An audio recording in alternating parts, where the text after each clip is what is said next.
శుక్లాంబరధరం విష్ణుం శశివర్ణం చతుర్భుజం ప్రసన్నవదనం ధ్యాయేత్ సర్వవిఘ్నోపశాంతయే. గురుర్బ్రహ్మ గురుర్విష్ణుః గురుర్దేవో మహేశ్వరః గురుఃసాక్షాత్ పరబ్రహ్మ తస్మై శ్రీ గురవే నమః. వ్యాసాయ విష్ణురూపాయ వ్యాసరూపాయ విష్ణవే నమో వై బ్రహ్మనిధయే వాసిష్ఠాయ నమో నమః. కూజాంతం రామ రామేతి మధురం మధురాక్షరం ఆరుష్య కవితాశాఖాం వందే వాల్మీకి కోకిలం. ఆపదామపహర్తారం దాతారం సర్వసంపదాం లోకాభిరామం శ్రీరామం భూయో భూయో నమామ్యహం. గోష్పదీకృతవారసిం మస్కీకృతరాక్షసం రామాయణ మహామాలరత్నం వందే అనిలాత్మజం. అంజనానందనం వీరం జానకీశోకనాశనం కపీశమక్షహంతరం వందే లంకాభయంకరం. ఉల్లంఘసింధో సలిలం సలీలం యశోకవహ్నిం జనకాత్మజాయాః ఆదాయ తేనైవ దదాహ లంకాం నమామి తం ప్రాంజలీయాంజనేయం. ఆంజనేయమతిపాటలాననం కాంచనాద్రికమనీయ విగ్రహం పారిజాతతరుమూలవాసినం భావయామి పవమాననందనం. యత్ర యత్ర రఘునాథకీర్తనం తత్ర తత్ర కృతమస్తకాంజలిం బాష్పవారి పరిపూర్ణలోచనం మారుతిం నమత రాక్షసాంతకం.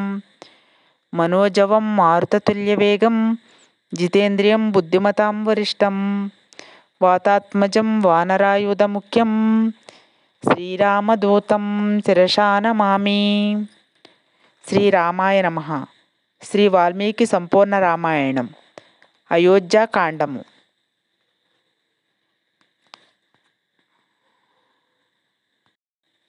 భరతుని చిత్రకూట యాత్ర. భరతుని మహత్తరమైన ఆ సైన్యము వర్షకాలమున మేఘము ఆకాశమును వలె భూమినంతనూ వ్యాపించెను. భరతుడు దూరము ప్రయాణము చేసి మిక్కిలి అలసిన వాహనము కలవాడై మంత్రులతో శ్రేష్ఠుడైన వశిష్ఠునితో ఈ కనిపించే దృశ్యమును బట్టి నేను విన్నదానిని బట్టియు భరద్వాజుడు చెప్పిన ప్రదేశమును చేరితిమి. ఇది చిత్రకూట పర్వతము,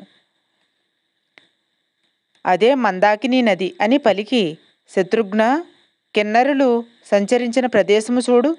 ఈ ప్రదేశము మిక్కిలి మనోహరముగా కనిపించుచున్నది. తాపసుల నివాసము. మన సైన్యము రామలక్ష్మణులు కనిపించు ప్రదేశము వెతుకుదురుగాక అని పలికినంతనే ఆయుధములు చేతబూని సూర్యులు ఆ వనములో ప్రవేశించిరి.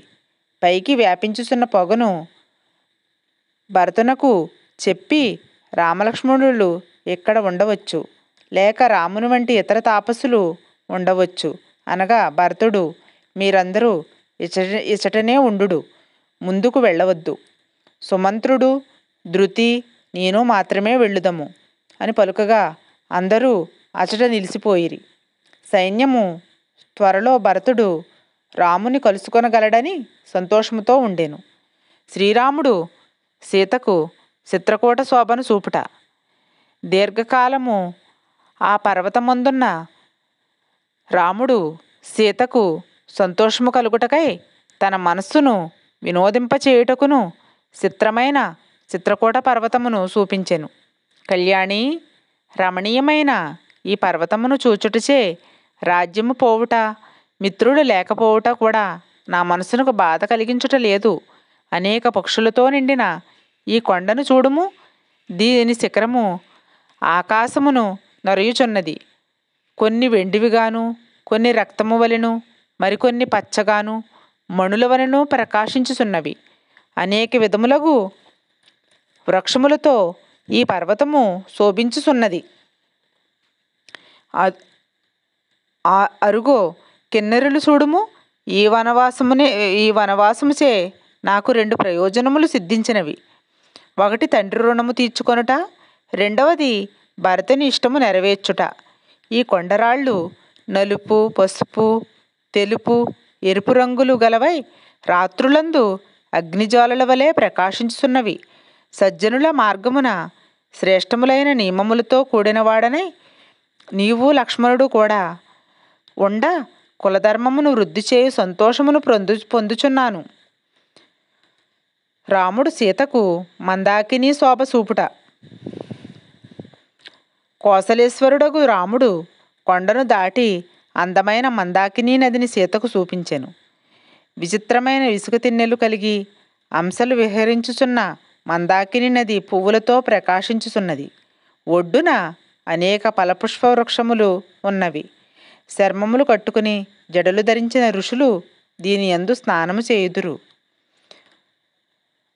తపోదమ శమములతో కూడిన సిద్ధులు స్నానమాడునట్టి ఈ నది యందు నాతో నీవు స్నానము చేయుము. సీతా, ఒక స్నేహితురాలి వలె మందాకిని నదిని ప్రవేశించుము. నీవు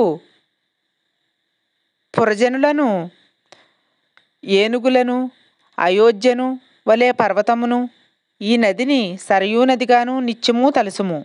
ధర్మాత్ముడైన లక్ష్మణుడు నా ఆజ్ఞకు బద్ధుడై ఉన్నాడు. నీవు నాకు అనుకూలురాలివై సంతోషము కలిగించుచున్నావు. 3 పూటలు తేనె, దుంపలు, పండ్లు ఆహారముగా గలవాడనై ఆచమనము చేయుచు నీతో కలిసి ఉండి నేను అయోధ్యను గాని రాజ్యమును గాని తలచుట లేదు. ఇట్లు రాముడు నదిని గూర్చి మాట్లాడుచు కంటికి ఆహ్లాదము కూర్చు చిత్రకూట పర్వతంపై సంచరించెను. భరతుని సైన్యము చూసి సౌమిత్రి రోషము. శ్రీరాముడు సీతకు నదిని చూపించి ఒక రాతి బండపై కూర్చుని మాంసమును రుచి చూపుచు, ఇది పవిత్రమైనది, ఇది రుచికరముగా ఉన్నది, ఇది అగ్నిలో బాగుగా కాల్చబడినది అని పలుకుచుండగానే సమీపమునకు వచ్చుచున్న భరతుని యొక్క సైన్యపు ధూళి ధ్వనియు మిన్నుముట్టినవి. ఈ సమయములో పెద్ద ధ్వనికి భయపడి గుంపులు గుంపులుగా ఏనుగులు మొదలగునవి పరిగెత్తెను. మృగములు పారిపోవుచుండెను. గొప్ప ధ్వని వినిపించుటను గమనించిన లక్ష్మణ, రాజు గాని రాజపుత్రుడు గాని వేటకు వచ్చినేమో చూడుమని రాముడు పలికెను. లక్ష్మణుడు పుష్పించిన చెట్లును ఎక్కి నలుదిక్కులు పరికించి చూశాను. ఉత్తర దిశయందు గొప్ప సైన్యము వచ్చుచుండుట గ్రహించి రామునకు సైన్యమును గూర్చి చెప్పి సీతను ఇంటిలోనికి పంపి ధనుసును ఎక్కుపెట్టి కవసములు ధరించి బాణములు తీసుకుని రమ్మని చెప్పగా రాముడు, సౌమిత్రి, ఈ సేన ఎవరిదో చూడుము అని పలుకగా మనలను ఇరువురను చంపి సంపన్నమైన రాజ్యమును చిరకాలం అనుభవించుటకు భరతుడు వచ్చుచున్నాడు. భరతుని ధ్వజసింహనము రథముపై కనిపించుతూనే ఉన్నది. గుర్రములపై, ఏనుగులపైన యోధులు ప్రకాశించుచున్నారు. మనము కొండపై నిలిచి ఉందాము, లేదా ఇక్కడనే నిలిసుందాము. ఈనాడు సైన్యంతో కూడిన భరతుని సంహరించి నా ఈ ధనుర్బాణముల రుణము తీర్చుకుందునని క్రోధముతో మండిపడుచు లక్ష్మణుడు పలికెను. శ్రీరాముడు భరతుని మంచితనమును చెప్పుట. రాముడు లక్ష్మణుని ఊరడించి, ఇప్పుడు ధనుస్సుతో గాని ఖడ్గముతో గాని పని ఏమున్నది? తండ్రి వద్ద ప్రతిజ్ఞ చేసి ఇప్పుడు భరతుని చంపి నిందతో కూడిన రాజ్యంతో పని ఏమి? సీతతో నేను దేశాంతరము పంపబడితేనని నీవు నాతో కూడా ఉంటివని మనపై స్నేహభావంతో నిండిన మనస్సు కలిగి దుఃఖించుచు భరతుడు మనల్ని చూచుటకు వచ్చుచున్నాడు. తల్లిని దూషించి తండ్రిని ప్రసన్నుని చేసి రాజ్యమును నాకిచ్చుటకు వచ్చినాడు. నీవు రాజ్యము కొరకిట్లు మాట్లాడినచో నాకు రాజ్యము అందు అభిలాష లేదు. నీకు రాజ్యమునందు కోరిక ఉన్నచో భరతునిచే నీకు రాజ్యం ఇప్పించెదను. అతడు తప్పక రాజ్యము నీయగలడు అని పలుకగా లక్ష్మణుడు సిగ్గుపడి మిన్నకుండెను. లోక ప్రసిద్ధమైనట్టియు తెల్లనైన మన తండ్రి గారి గొడుగు కనపడుటలేదు. నాకు సంశయము కలుగుచున్నది. నీవు చెట్టు నుండి దిగి నీ చెప్పిన పని చేయము అని పలుకగా లక్ష్మణుడు చేతులు జోడించి రాముని ప్రక్కన నిలిచి ఉండెను. భరతుని ఆజ్ఞచే సైన్యము కొండ చుట్టూను నివసించెను. భరతుడు రాముని ఆశ్రమము చూచుట. సైన్యము ఆపుచేసి భరతుడు శత్రుఘ్నునితో ఇట్లనెను, జనసమూహముతో నీవు సీతారామలక్ష్మణుల నివాసం వెతుకుము. వేలాది బంధువులతో గుహుడు వెతుకగలడు. మంత్రులు, పురజనులు, గురువు, బ్రాహ్మణులు వీరందరితో కాలినడకనే అంతటను తిరిగి నేను వెతుకుదను. సీతారామ లక్ష్మణులను చూచి వరకు నాకు శాంతి లేదు. పద్మముల వలె విశాలములైన కన్నులు కలిగి చంద్రబింబం వంటి శుభమైన అన్నముఖము చూడనిదే నాకు శాంతి లేదు. సౌమిత్రి సిద్ధించిన ప్రయోజనము కలవాడు. ఏలయనా రాముని ముఖమును చూచుచున్నాడు. రాజచిహ్నములు గల రాముని పాదములను శిరస్సుపై ధరించినదే నా మనస్సుకు శాంతి లేదు. రామునకు పట్టాభిషేకము జరిగితే గాని నా మనసు శాంతించదు. సీతాదేవి భర్తను అనుసరించి కృతాకృత్యురాలైనది. శ్రీరామునకు నివాసమైన ఈ చిత్రకూట పర్వతము మిక్కిలి శుభప్రదము. ఇట్లు పలికి భరతుడు కాలినడకనే మహావనమును ప్రవేశించెను. భరతుడు కొంత దూరము నడిచి చిత్రకూట పర్వతం యొక్క చెట్టును త్వరగా ఎక్కి రాముని ఆశ్రమమందలి అగ్ని యొక్క పొగను చూశాను. అది చూసి భరతుడు బంధువులతో కూడి సంతోషించెను. రాముడు ఇక్కడ ఉన్నాడని తెలుసుకొని నీటి ఆవలి ఒడ్డు చేరి వానివలే ఆనందించాను. చిత్రకూటమందలి రామాశ్రమమునకు త్వరగా గుహునితో పాటు భరతుడు చేరెను. భరతుడు రామాశ్రమము చూచుట. సైన్యము నిలిసిపోగా భరతుడు శత్రుఘ్నునికి మార్గము చూపించుచు అన్నను చూచుటకు వెళ్ళాను. వశిష్ఠ మహర్షికి తల్లులను శీఘ్రముగా తీసుకురావలసిందిగా చెప్పాను. తాను ముందు నడిచెను. సుమంత్రుడు కూడా శత్రుఘ్నునకు సమీపమందుండెను. భరతుని వలనే సుమంత్రుడు కూడా రామదర్శనమంద ఆసక్తి కలవాడయ్యను. భరతుడు నడిచి వెళ్ళుచు తాపసాశ్రమములందున్న సోదరుని పర్ణశాలను దర్శించెను. ఆ పర్ణశాల ముందు నరకబడిన కర్రలు కోయబడిన పువ్వులు కనిపించెను. చెట్లయందు దర్భలతో నారవస్త్రములతో గుర్తులు కనిపించినవి. అవి ఆశ్రమ మార్గమును సూచించుచున్నవి. భరతుడు భరద్వాజుడు చెప్పిన ప్రదేశమునకు వచ్చినట్లు తలుచుచున్నానని శత్రుఘ్నునితో మంత్రులతోడను పలికెను.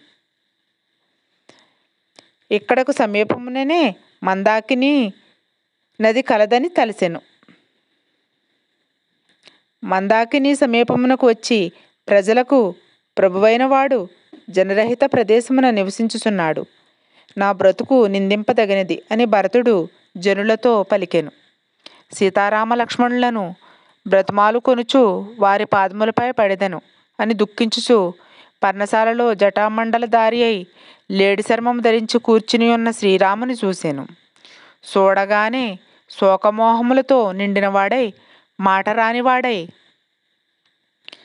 సుఖహృడైన రాముడున నిమిత్తముగా ఈ కష్టదశను పొందెను కనుక క్రూరుడనైన నా యొక్క లోకనింజమగు జన్మ నిరర్ధకము అని దుఃఖించుచు దీనుడై సమర్చిన ముఖముతో రాముని పాదముల వరకు చేరకుండగానే పడిపోయాను.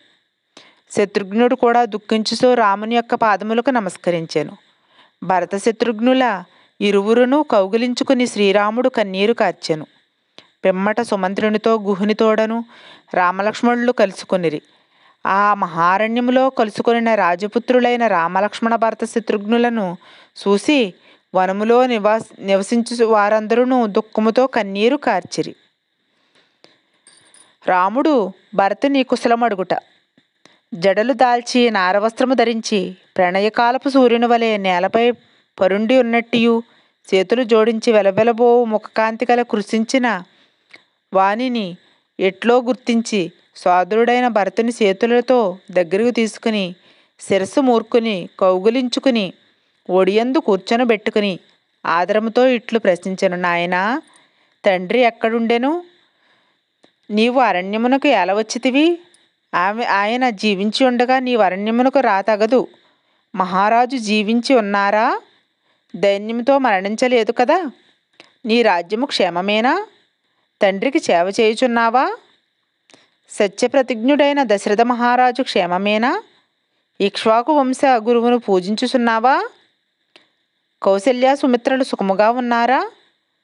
పూజ్యురాలైన కైకేయీదేవి సంతోషించుచున్నదా?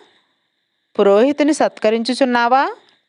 ఆలోచన రహస్యముగా ఉంచుచుంటివా? నీ ఆలోచన రాష్ట్రము దాటి వెళ్ళుట లేదు కదా? సైన్యమునకు వేతనములు విలంబము కాకుండా ఇచ్చుచున్నావా? పండితుడును సత్యము చెప్పువానిని దూతగా నియమించితివా? నీ పనులన్నీ ఫలించుచున్నవా? మన తాతతండ్రుల పద్ధతిని అనుసరించుచుంటివా? రుచికరమైన వస్తువు ఒక్కడవే తినుటలేదు కదా? ధర్మము తప్పక పరిపాలించిన రాజు స్వర్గమును పొందగలడు అని ఇట్లనేక విషయములు శ్రీరాముడు బోధించినాడు.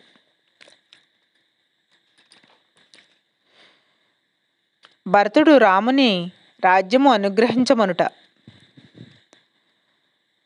రామలక్ష్మణులిరువురును జటావల్కములు ధరించియే ఏ కారణముచే ఇక్కడకు వచ్చితివని భరతుని ప్రశ్నించిరి.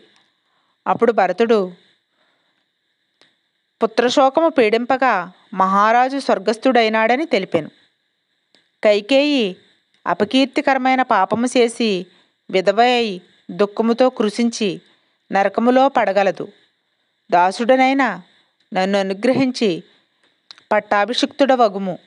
మంత్రులు, ప్రజలు, విధవలైన తల్లులు వచ్చి ఉన్నారు కనుక నీవు అనుగ్రహించి అభిషేకమునకు రమ్ము. ఈ మంత్రులు నేను శిరస్సు వంచి ఆచించుచున్నాము. సోదరుడను శిష్యుడను దాసుడను అగు నాపై అనుగ్రహము చూపుము. ఇట్లు పలికిన భరతుడు మరలా రాముని పాదములకు నమస్కరించాను. నిట్టూర్పు విడుచుచున్న సోదరుడకు భరతుని కౌగిలించుకొని ఇట్లు రాముడు భరతునితో అనెను. రాజ్యము కొరకు నా వంటి వాడిట్లు పాపమునకు కొడుగట్టును. నీ యందు సూక్ష్మమైన దోషము కూడా లేదు. చిన్నతనముచే తల్లిని నిందింప తగదు. తండ్రి వలె తల్లియు గౌరవింపతగినది. వారిరువురూ నన్ను వనమునకు వెళ్ళుమనిరి. తల్లిదండ్రులు చెప్పిన పని చేయకుండుటెట్లు? నీవు అయోధ్య యందుండి రాజ్యము చెయ్యతగును. నేను దండకార్యము నందుండవలెను. ఇట్లు కార్యవిభాగము చేసి మహారాజు దశరథుడు స్వర్గస్థుడయ్యను. ధర్మాత్ముడైన మహారాజు నీకు ప్రమాణము తండ్రి ఇచ్చిన భాగమును నీవు అనుమతింప తగి ఉన్నావు. 14 సంవత్సరములు నా భాగమును దండకారణ్యమందు అనుభవింతును. తండ్రి చెప్పినదే మిక్కిలి ఆత్మాహితము. భరతుడు తండ్రి మరణమును తెలుపుట. రాముని మాటలు విని భరతుడు ఇట్లు తిరిగి పలికెను. ధర్మము తప్పిన నాకు రాజధర్మమేమి చేయును? పెద్ద కొడుకుండగా చిన్నవాడు రాజు కాకూడదను శాశ్వతమైన ధర్మమును మన యందున్నది కనుక సర్వసమృద్ధితో కూడిన అయోధ్యకు నాతో రమ్ము. మరియు మన వంశము యొక్క సంప్రదాయానుసారము అభిషిక్తుడవగుము. నేను కేకయ్య రాజు వద్ద నుండగా నీ వరణ్యమునకు వచ్చినప్పుడు రాజు స్వర్గస్థుడాయెను. నీవు వెళ్ళిన తోడనే దుఃఖాక్రాంతుడై మహారాజు స్వర్గమును చేరెను. పురుషశ్రేష్ఠ, తండ్రికి తర్పణము చేయుము. నేను శత్రుఘ్నుడు పూర్వమే తర్పణము చేసి ఉంటిమి. ప్రియమైన వ్యక్తి ఇచ్చిన తర్పణ జలము అక్షయమై పిత్రలోకమున తృప్తినిచ్చునని చెప్పుదురు. నీవు తండ్రికి ప్రియమైన వాడవు కనుక నీవు తర్పణము చేయట ముఖ్యము. నిన్ను గూర్చియే విచారించుచు నీ దర్శనమును కోరుచున్నవాడై నీపై లగ్నమైన బుద్ధిని నివారింపలేక నీవు లేకపోవడుచే దుఃఖముతో రోగి అయి నిన్నే తలుచుకొనుచు తండ్రి స్వర్గస్థుడైనాడు. తండ్రికి తర్పణ పిండి దానములు. తండ్రి మరణ వృత్తాంతమును భరతుడు చెప్పగా విని శ్రీరాముడు స్మృతి తప్పిన వాడాయను. అప్పుడు తక్కిన సోదరులు సీతయు దుఃఖపడుచు రామునిపై నీళ్లు చల్లిరి. అతడు మరలా తెలివినొంది కన్నీరు విడుచుచు మహారాజు లేని అయోధ్యనెవడు పరిపాలించగలడు? నా వలన దుఃఖముతో మరణించినట్టియు నా చేత దహన సంస్కారం పొందనట్టి అతనికి నేను చేయదగినదేమున్నది? నేను దుష్టమైన జన్మ కలవాడను. భరత, నీవు కృతార్థుడవు. నీవు శత్రుఘ్నుడు ప్రేతకార్యములు అనర్చి తండ్రిని సత్కరించిరి. మహారాజు లేని అయోధ్యకు వనవాసమైన పిమ్మట కూడా వెళ్ళు ఉత్సాహము లేదు. పూర్వము నన్ను బుజ్జగించుచూ తండ్రి మాట్లాడిన మాటలను ఎట్లు మరల వినగలను? భరతునితో ఇట్లు పలికి రాముడు భార్య వద్దకు వచ్చి, సీత, నీ మామగారు మరణించిరి. లక్ష్మణ, నేను తండ్రి లేని వాడనైతిని. భరతుడు దుఃఖముతో, మహారాజు మరణమును చెప్పుచున్నాడు. అంతట వారి కళ్ళయంద అత్యధికమైన కన్నీరు సంభవించెను. అంతట సోదరులందరూ దుఃఖించుచున్న రాముడు ఊరడించి తండ్రికి తర్పణములు చేయమనిరి. సీత మామగారు స్వర్గస్థుడైనట్లు విని కన్నీటితో నిండిన నేత్రములతో తన మామగారిని చూడలేకపోయెను. రాముడు దుఃఖించుచున్న సీతను ఓదార్చి లక్ష్మణుని గారెచెట్టు పప్పును ఉత్తరీయమును తండ్రికి తర్పణమునకై తీసుకుని రమ్మనెను. సీత ముందు నడువవలెను, ఆమె వెనుక నీవు, తరువాత నేను వెళ్ళవలేను. ఇది చాలా దుర్భరమైన పరిస్థితి. సుమంత్రుడు రాముని ఊరడించి చేయి పట్టుకుని మందాకిని నదిలోకి దించెను. పిమ్మట పితృలోకమును పొందిన నీకు నీరు అక్షయమొగ్గాక దక్షిణ దిక్కుకు తిరిగి తర్పణమునర్చిరి. గారకాయలు రేగిపండ్లు దర్భలపై పెట్టి మహారాజు సంతోషించుమని పలికి పిమ్మట కొండనెక్కి రాముడు పర్ణశాల ద్వారం వద్ద లక్ష్మణ భరతులను చేతులతో పట్టుకునెను. అప్పుడు అందరూ పెద్దగా రోదనము చేయగా ఆ ధ్వని విని జనులందరూ హఠాత్తుగా ఆశ్రమం వద్దకు వచ్చిరి. మరియు అరుగు మీద కూర్చుని ఉన్న రాముని చూసిరి. ఆ జనము మందరను కైకేయిని నిందించుచు రాముని వద్దకు వచ్చి కన్నీటితో కూడిన ముఖము కలవారయ్యెను. ధర్మము తెలిసిన రాముడు కన్నీరు కార్చుచున్న వారిని చూసి తండ్రి వలె తల్లి వలెను కౌగిలించుకుని ఓదార్చెను. రాముడు అక్కడకు వచ్చిన వారిలో కొందరిని కౌగిలించుకుని కొందరికి నమస్కరించి తగిన విధముగా అందరినీ ఓదార్చెను. రాముడు తల్లులకు నమస్కరించుట. వశిష్ఠుడు దశరథుని భార్యలను ముందుంచుకుని రాముని దర్శించుట ఆశపడుచు మందాకిని వద్దకు వెళ్ళాను. రాజపత్నులు మెల్లగా నడుచుచు రామలక్ష్మణులు సేవించుచు రేవును చూసిరి. కౌసల్య సుమిత్రతో తక్కిన రాజభార్యలతోడను ఇట్లు పలికెను. సుమిత్ర, నీ కుమారుడు సోమరితనము లేనివాడై నా కుమారుని కొరకు స్వయముగా నీటిని తీసుకుని వెళ్ళుచున్నాడు. చేయరాని నీచమైన పనిని కూడా నా కొడుకు కారణముగా చేయుచున్నాడు. దక్షిణాగ్రములైన దర్భలపై గారపండ్ల గుజ్జును రాముడు తండ్రికై సమర్పించిన దానిని చూసి నా హృదయం ఎందుకు బద్దలగుట లేదని వాపోయింది. తరువాత వారందరూ ఆశ్రమమందున్న రాముని స్వర్గము నుండి దిగివచ్చిన దేవుని వలె చూసిరి. సమస్త భోగములను విడిచిపెట్టిన రాముని చూసి తల్లులు బోరున దుఃఖించిరి. రాముడు లేచి తల్లులందరకు పాదములు పట్టుకుని నమస్కరించాను. వారు రాముని వీపుపై ధూళిని చేతులతో తుడిసిరి. లక్ష్మణుడు కూడా తల్లులందరినూ చూసి దుఃఖపడుచు వారందరికీ నమస్కరించాను. తల్లులందరూ రాముని చూసినట్లే అతనిని చూసిరి. సీత కూడా రాజపత్నుల శరణములకు వందనములు అర్పించెను. కన్నీరు కార్చుచు అత్తగార్ల ముందు నిలుచుండెను.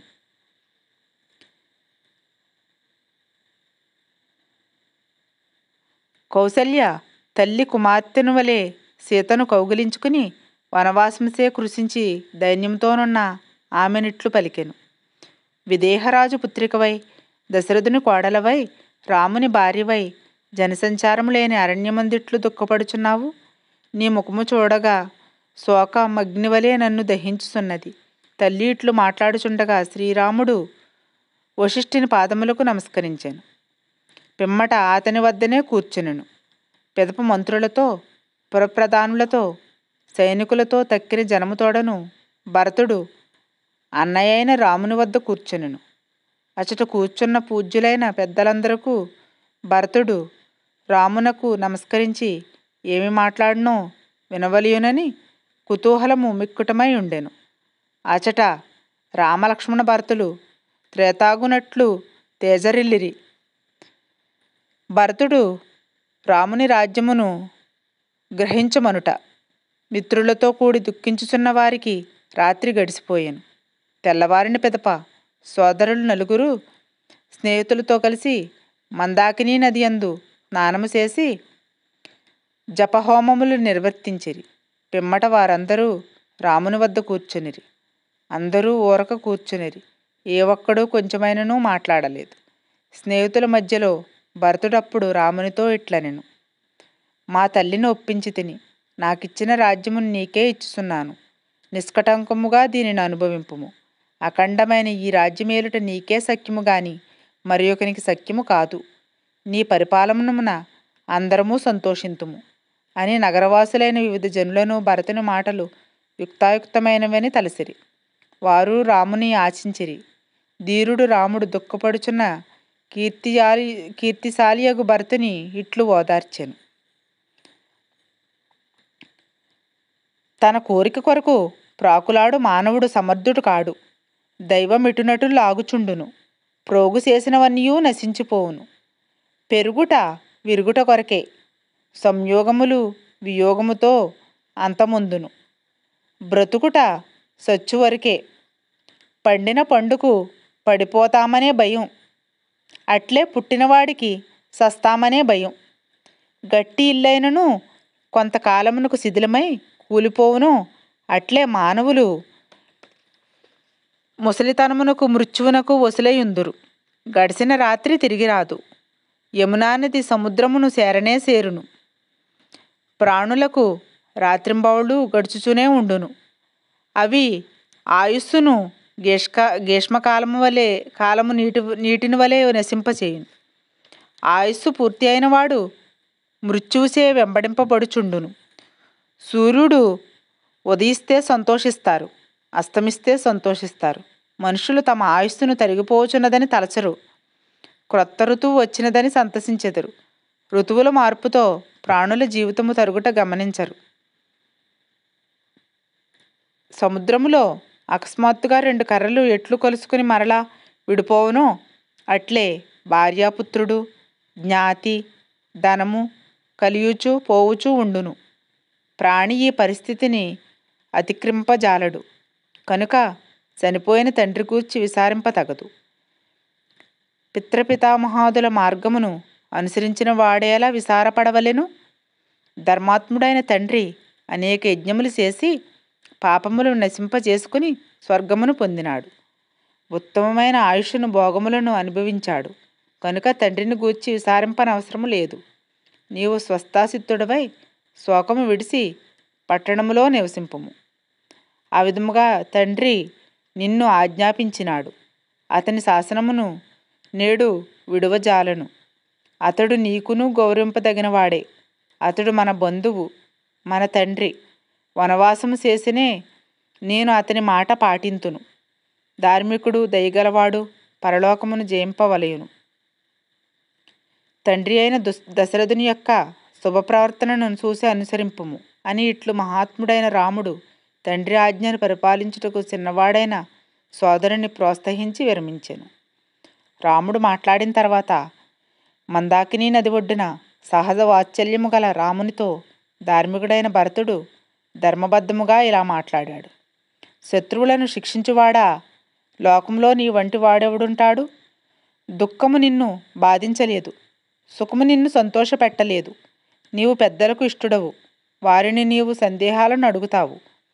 సచ్చిన వారిని బ్రతికి ఉన్నవానిగా, చెడును మంచిగాను గ్రహించే బుద్ధి కలవాడు దేనికి బాధపడతాడు? నీవలే ఇహపర పరిజ్ఞానం గలవాడు ఎట్టి కష్టము వచ్చినను దుఃఖపడడు. నీవు దేవతలతో సమానమైన సత్వగుణము కలవాడవు, మహాత్ముడవు, సత్యమైన ప్రతిజ్ఞ కలవాడు, అన్యూ తెలిసినవాడవు, సమస్తమును చూడగల బుద్ధిశాలివి. ఇటువంటి గుణములు కలిగి సృష్టి ప్రణయములను ఎరిగిన నిన్ను ఎట్టి సహింపశక్యము కాని దుఃఖమైనా చేరలేదు. నేను దూరదేశమందున్నప్పుడు నా కారణంగా నీచురాలైన తల్లి చేసిన అనిష్టమైన పాపమును క్షమించి నన్ను అనుగ్రహింపుము. ధర్మానికి బద్ధుడవై శిక్షింపదగిన పాపాత్మురాలగు తల్లిని తీవ్రమైన శిక్షసే నేను చంపలేదు. దశరథునకు పుట్టి మంగళకరమైన వంశము పనులు గలవాడనై ధర్మాధర్మములు తెలిసి నిందింపదగిన పనినెట్లు చేయను? తండ్రి సత్కార్యములు చేసినవాడు వృద్ధుడు, రాజు మరణించినవాడు, దైవస్వరూపుడైన అతని నిందించను. ధర్మము తెలిసినవాడా, ధర్మవేత్త అయిన ఏ పురుషుడు భార్యకు ఇష్టమైన పని చేయదలిసి ఇట్టి పాపపు పని చేస్తాడు? సత్యే ముందు అజ్ఞానము ప్రాణులను వరిస్తుందని పూర్వపు మాట. ఈ విధంగా ప్రవర్తించి మహారాజు ఆ విషయమును ప్రత్యక్షం చేశాడు.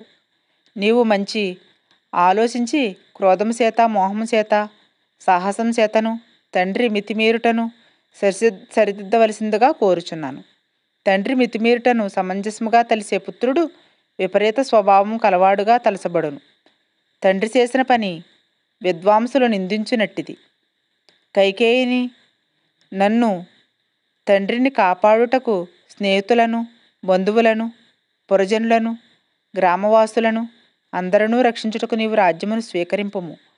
అరణ్యానికి క్షత్రియ ధర్మమైన ఈ రాజ్యపాలనకు పొంతన లేదు. ఇట్టి విరుద్ధమైన పనిని నీవు చేయదగిన వాడవు కావు. క్షత్రియునకు పట్టాభిషిక్తుడగుట మొదటి ధర్మము.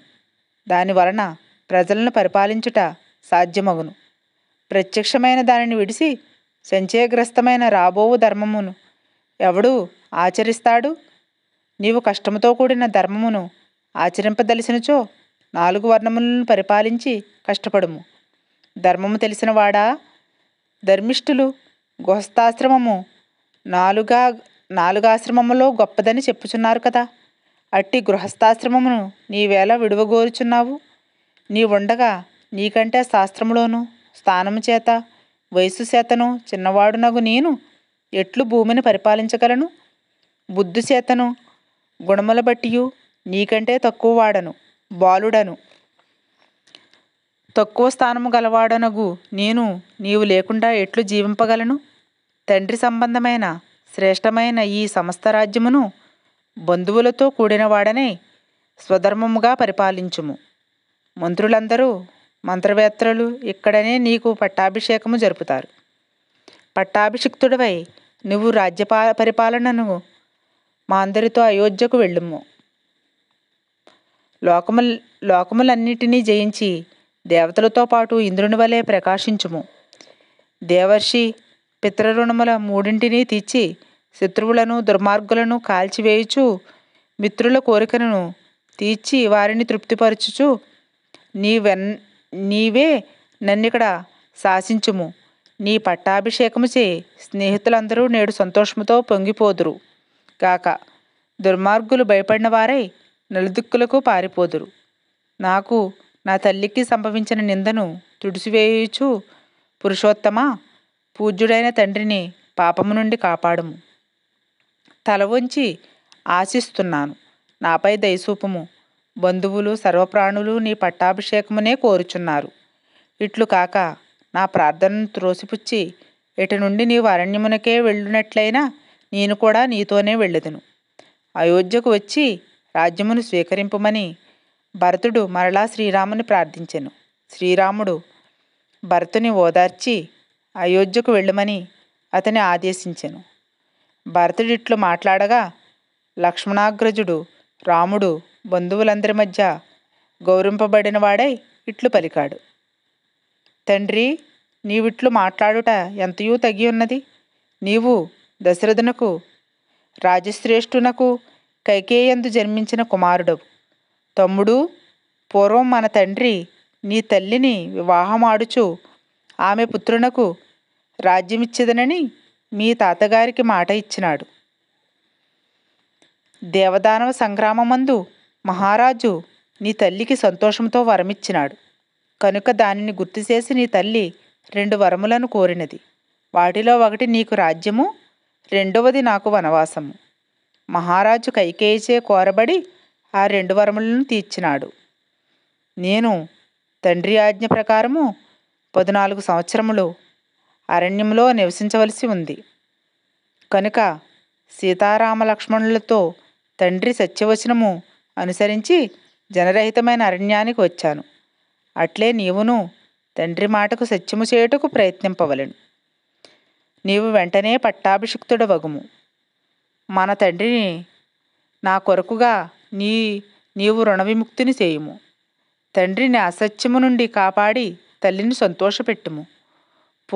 పూర్వము గయుడు పితరులను గూర్చి పున్నామ నరకము నుండి కాపాడువాడు పుత్రుడని చెప్పుచు గుణవంతులైన కుమారులు శాస్త్రవేత్తలు పలువురు కావలనని కొనవలెను. వారిలో ఏ ఒక్కడైనను గయలో శ్రాద్ధము చేసి తల్లిదండ్రులను ఉద్ధరిస్తాడని చెప్పాడు. కనుక తండ్రి మాట నెరవేర్చి నరకము నుండి అతన్ని రక్షించుము. భరత, అయోధ్యకు వెళ్ళు, ప్రజలను సంతోషపెట్టుము. శత్రుఘ్నుని తోడను బ్రాహ్మణులందరి తోడను నీవు అయోధ్యకు వెళ్ళవలెను. నేను కూడా ఆలస్యం చేయక దండకారణ్యమును ప్రవేశిస్తాను. సీతాలక్ష్మణులు నాతోనే ఉంటారు. భరత, నీవు స్వయముగా మహారాజువు కమ్ము. నేను అడవి అందలి మృగములకు చక్రవర్తి నగుదును. సంతోషముతో నీవు పట్టణమునకు వెళ్ళుము. నేను కూడా మిక్కిలి సంతోషముతో దండకారణ్యంలో ప్రవేశిస్తాను. నీవు శ్వేతచిత్రము నీడలో చల్లని తల కలవాడు వగుము. నేను అడవిలో చెట్ల నీడను ఆశ్రయించెదను. బుద్ధిమంతుడు శత్రుఘ్నుడు నీకు సహాయము, నాకు లక్ష్మణుడు సహాయము. మనము నలుగురము తండ్రిని సత్యము విడువని వానిగా చేద్దాము. దుఃఖపడకము. అంతట జాబాలి ముని నాస్తికము చెప్పెను. ఇట్లు భరతుని ఓడించుచున్న శ్రీరామునకు బ్రాహ్మణోత్తముడైన జాబాలి ఇట్లు బోధించాడు. రాఘవా, నీకిట్టి నిష్ప్రయోజనమైన బుద్ధి తగదు. సద్బుద్ధిని తపస్సాలివగు నీకు పామరునికి వలె ఈ బుద్ధి తగినది కాదు. లోకములో ఎవడికెవడు బంధువు? ఒక్కడే పుట్టి ఒక్కడుగానే సస్తున్నాడు. తల్లి తండ్రి అని ఆసక్తి చూపువాడు పిచ్చివాడు. ఈ లోకంలో ఎవడికి ఎవడూ లేడు. పొరుగురు పోయేవాడు బయట ఒక చోట ఉండి ఆ స్థానాన్ని విడిచి మరు రోజున ఇంకొక చోటకు పోతాడు. ఇట్లే మానవునికి తల్లి తండ్రి, ఇల్లు, ధనము ఇది మకాము లాంటిది. సత్పురుషులు దీనిపై ఆసక్తి పెట్టుకోరు. తండ్రి సంబంధమైన రాజ్యమును విడిచి చెడు మార్గమును అవలంబించుట తగినది కాదు.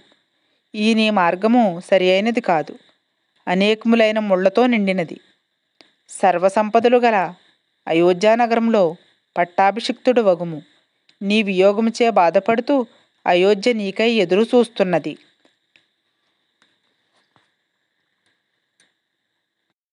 మళ్ళీ అయోధ్యకాండము తరువాయి భాగంతో రేపు కలుద్దాము. మంగళం కోసలేంద్రాయ మహనీయ గుణాబ్దయే చక్రవర్తి తనూజాయ సార్వభౌమాయ మంగళం. సర్వం శ్రీ ఉమామహేశ్వర పరబ్రహ్మార్పణమస్తు. స్వస్తి.